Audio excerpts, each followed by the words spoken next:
직장은 어떤 곳일까? 전혀 다른 경험을 하며 살아온 사람들이 한 공간에 모이는 곳이다.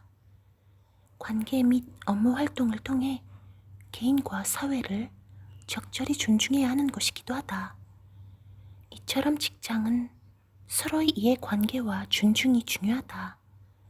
존중은 모두 당연하게 생각하는 것이지만 실제 직장 생활을 들여다보면 사람마다 입장 차이가 다르다. 살아온 삶이 다르기 때문일까? 세대 간 갈등, 문화적인 면으로 사회적 불안을 살펴보자. 직장에서 MZ세대 바라보기. MZ세대란 1980년대 초에서 2000년대 초 출생한 밀레니얼 세대, 1990년대 중반에서 2000년대 초반 출생한 Z세대를 통칭하는 말이다. 집단보다 개인의 행복을 지향하고 미래보다는 현재를 중시한다는 특징 등으로 기성세대와 비교되며 주목받고 있다. 기성세대는 MZ세대를 궁금해하며 이렇게 말한다. 완전 별종이다. 이해가 안 돼. 여느 세대 차이가 그러하듯 이해하지 못하는 지점 때문에 갈등을 빚기도 한다. 가치관과 문화의 차이로 인한 갈등은 직장 생활에서 더욱더 두드러진다. MZ세대와 기성세대가 서로 어떻게 바라볼 수 있을까? MZ세대라고 이야기했지만 기성세대와 소위 요즘 애들이라고 일컬어지는 새로운 세대의 갈등은 오래전부터 줄곧 있었다. 살아온 시간과 겪은 경험이 다르니 세대 간의 갈등은 너무나 당연하다. 세대 갈등이 없던 시절은 없었다. 그러니 세대 갈등 자체를 두려워할 필요가 전혀 없다. 하지만 해결을 위해서라면 갈등을 그냥 내버려 두어서는 안 된다. 갈등을 해결하려면 상대를 알고 이해해야 한다. 그러기 위해서는 MZ세대를 별종으로 보고 판단하는 게 아니라 우리가 살아가는 세상을 바라보는 태도가 필요하다. 꼰대와 MZ세대. 꼰대는 기성세대를 뜻하는 언어이며 비칭이다. 나이를 떠나 권위주의적 사고방식을 가진 이들을 비하하는 데 사용하기도 한다. 꼰대는 상대가 아닌 자신의 입장에서 잔소리를 한다. 구구절절 옳은 이야기를 하는데 막상 상대에게는 아무짝에도 쓸모없는 이야기를 하는 것이다. MZ세대는 그런 꼰대를 만나면 어떻게 할까? 귀를 막아버린다. MZ세대는 끝없이 질문을 던지는 세대다. 기성세대의 입장에서 보면 이것도 질문이라고 하는 걸까?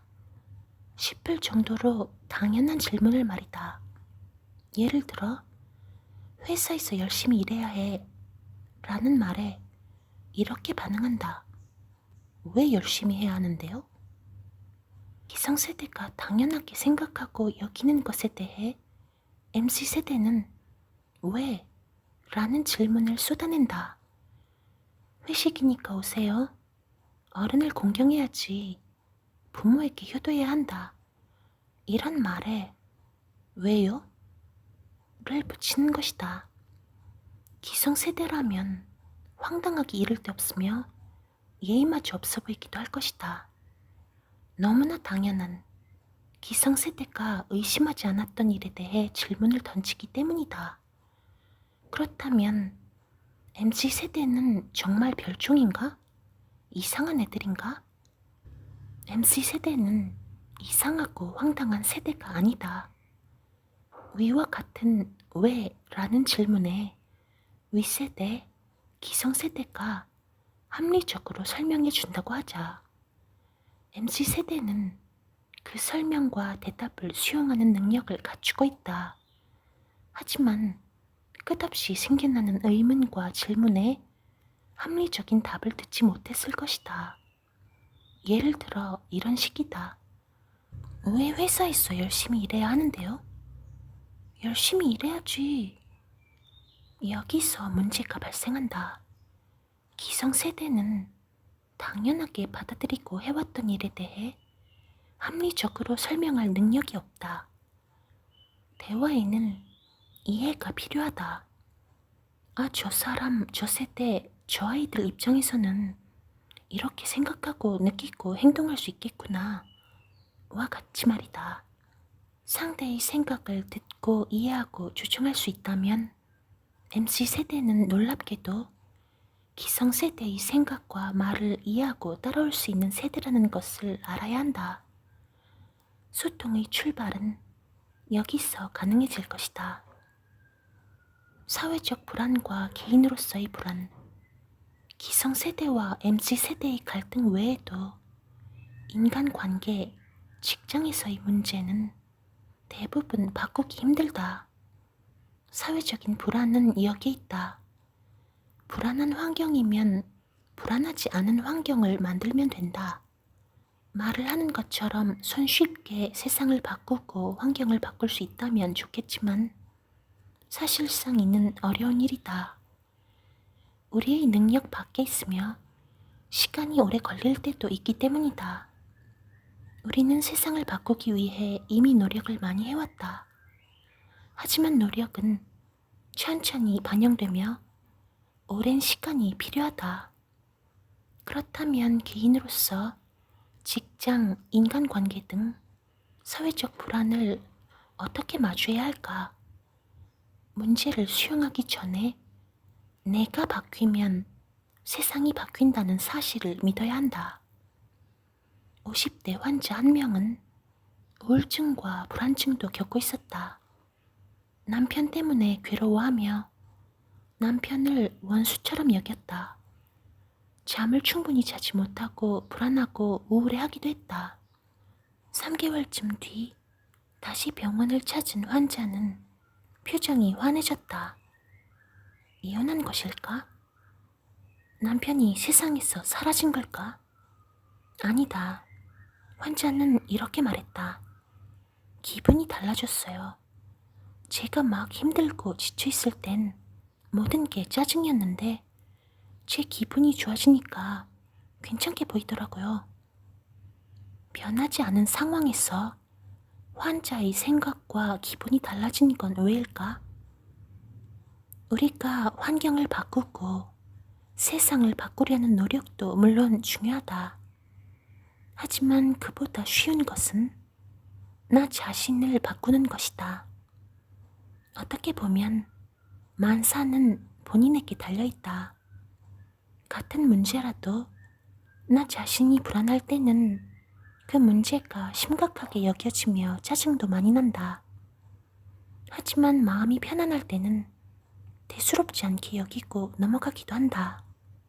즉, 나의 상태에 따라 갈등 및 문제가 스트레스로 작용하거나 작용하지 않는다. 할 수 없는 일과 할 수 있는 일 구별하기.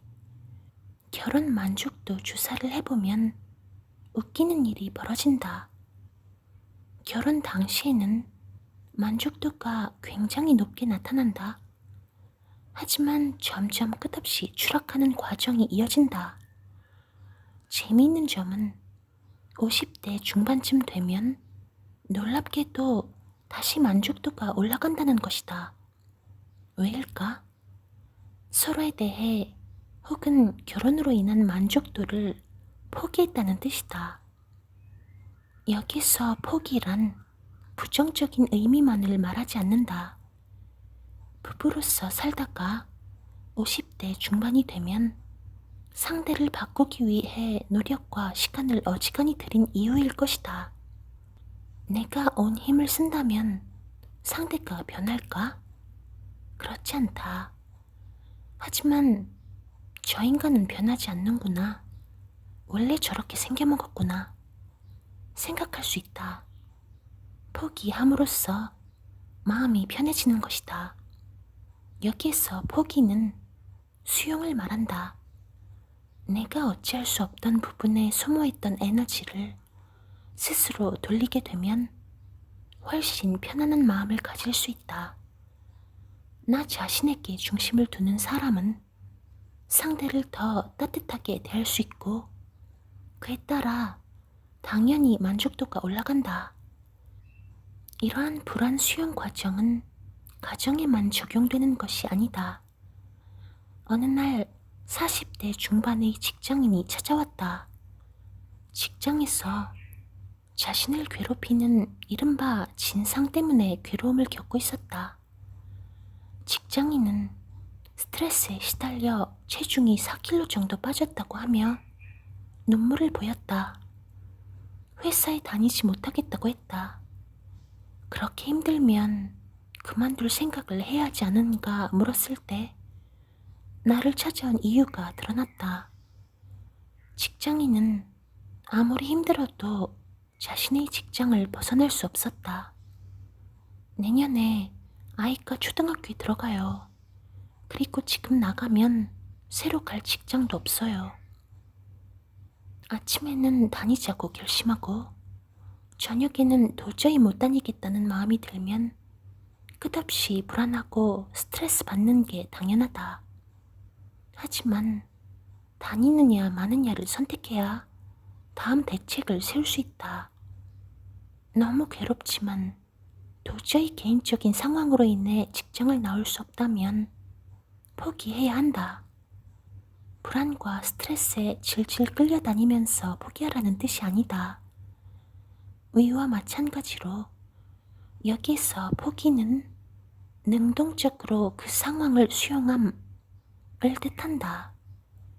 그래야 내가 진짜 할 수 있는 일, 해야 할 일에 초점을 맞출 수 있다. 직장을 다니며 갈등하지 않은 사람은 없을 것이다. 갈등은 길어질수록 불안이 짙게 올라오기 마련이다. 장구 끝에 악수 둔다는 말과 같다.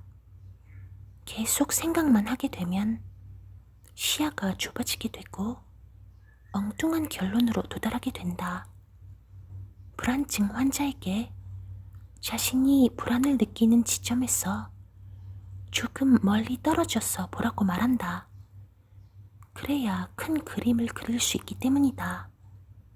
가장 필요한 일은 현실을 똑바로 인식하는 것이다. 현실 가운데 내가 정말 할 수 있는 일, 해야 할 일에 초점을 맞춰야 한다.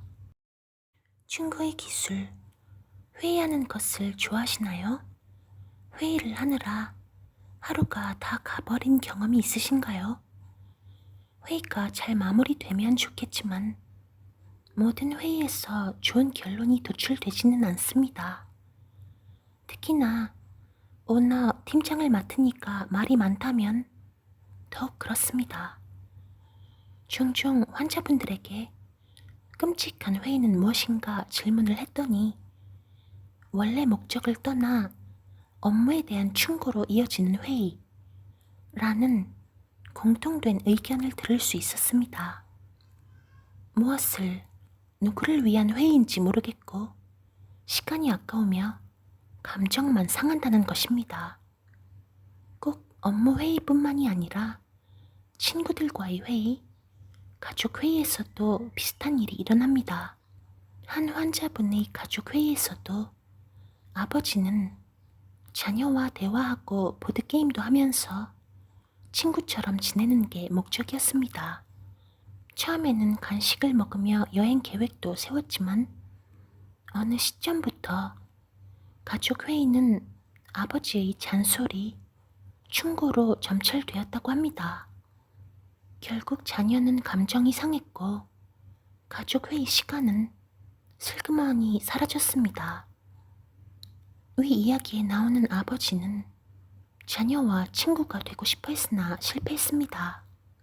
아버지로서 인생을 앞서 경험한 선배로서 피드백과 충고를 들려주려다가 자녀의 잘못된 부분을 지적하는 쪽으로 흘렀기 때문입니다.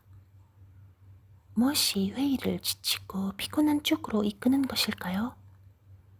한 프랑스 심리학자는 업무에서 피드백을 받은 사람의 3분의 1이 피드백을 받은 후 사기와 수행력이 저하되었다는 연구 결과를 발표했습니다. 안 하니만 못한 역효과를 일으킨 것이죠. 모든 피드백이 사기 저하로 이어지지는 않겠지만 피드백의 어떤 일면은 분명 우리를 괴롭게 만듭니다. 공적인 영역에서 피드백은 서로의 감정에 영향을 미친다는 걸 알고 있어야 피드백의 파괴적인 영향을 막을 수 있습니다. 평범한 대화를 하는 것도 감정과 밀접한 관련이 있는데 피드백이나 충고는 더더욱 예민하게 감정을 건드릴 수 있습니다. 미국의 인지심리학자 리차드 보얄치스는 비판적인 피드백을 들을 때 교감신경이 활성화되어 그에 따라 생존에 필요한 정보에만 집중하게 된다고 하였습니다.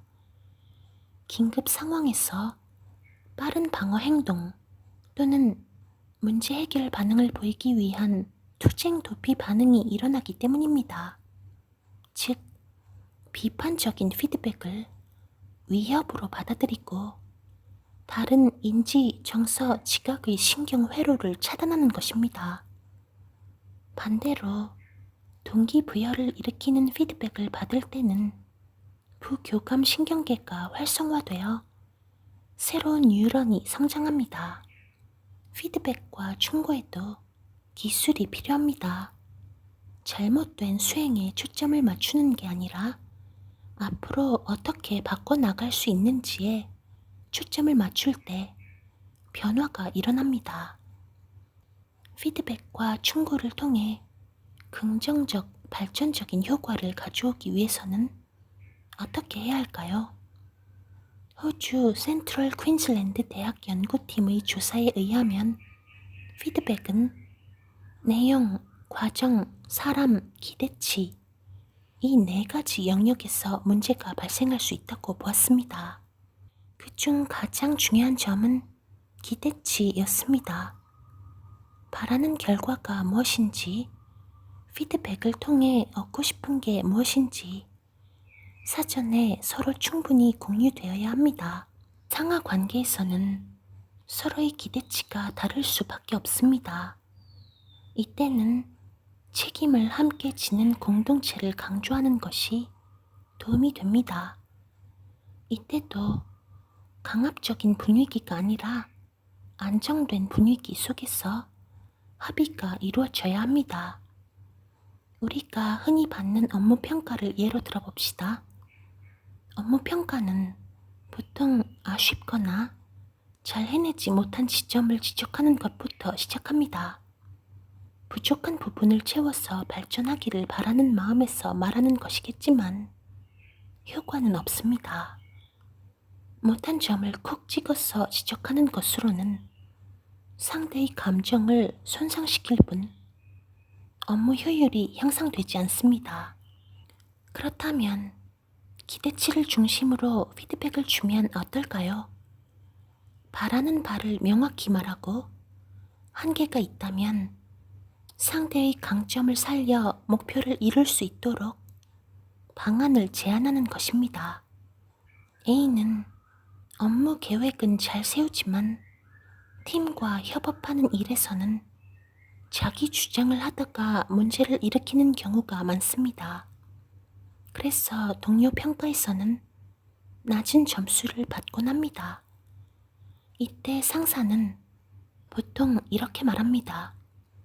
타팀 협업과 갈등을 자주 일으켜서 동료 평가가 낮은 것 아닌가? 커뮤니케이션 방식을 개선하지 못하면 승진도 어렵다. 하지만 같은 목적을 두고 다르게 말할 수도 있습니다. 업무 계획을 잘 세워서 계획서를 잘 만드니 그 강점을 살려서 다른 팀과 협업할 때도 협업 계획서를 만들어 조율하는 것이 어떤가? 내년에 동료 평가가 잘 나오면 승진할 기회가 높아진다. 그리고 우리 팀은 해당 팀의 지원이 필요하다. 해당 팀의 지원을 이끌어내는데 당신의 능력을 잘 사용하기 바란다. 회의에서 좋은 결과를 얻기 위해서는 잘못된 점을 말하기보다는 본인이 바라는 기대치와 거기에 도달하기 위한 과정 및 대안을 말하는 것이 좋습니다. 궁극적으로 개선에 초점을 맞추고 실행 가능 여부를 확인하는 것입니다. 피드백을 듣는 사람의 입장에서 생각해 보는 것도 좋은 방법입니다. 말은 생각보다 날카롭습니다. 우리는 나이가 들수록 충고를 듣는 입장에서 하는 입장이 됩니다. 어떤 말을 어떻게 하는 사람이 될지 스스로 선택할 수 있습니다.